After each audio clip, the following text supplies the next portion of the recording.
আব্দুল মালিক হাফিজাহুল্লাহ, হযরত মাওলানা আব্দুল মালিক, ওনার আব্বা বলতো আমাকে কুমিল্লার লাকসামের মানুষ, জাতীয় মসজিদ বাইতুল মোকাররমের এখন যিনি খতিব, পৃথিবীর এমন কোন আরব দেশ নাই যেই দেশের উলামায়ে কেরাম ওনারে চিনে না। বাংলাদেশে তিনি যদি পরিচিত হয় 10%, আরব বিশ্বে তিনি পরিচিত 90%।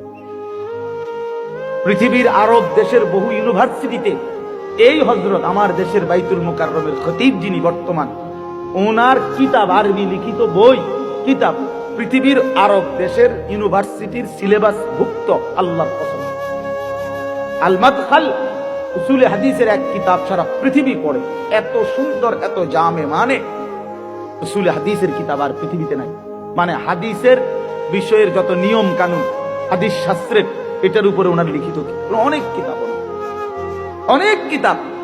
আমি বলতেছিলাম ওনার আব্বা হযরত মাওলানা শামসুল হক রাহমাতুল্লাহি আলাইহি, ওনার বাবা আজীবন যেই মাদ্রাসায় মুহতামিম ছিলেন, আমি ওই মাদ্রাসায় মাহফিল করছি, বয়ান করছি, তো ওইখানে গিয়ে শুনেছি ওই বাবায় একটা ঘরও দেখছি, ওনার পুরান একটা টিনের ঘর।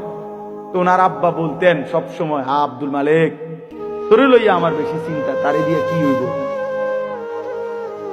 তারে দিয়ে কি হইব, মানে তে কেমনে চলবো ভবিষ্যতে।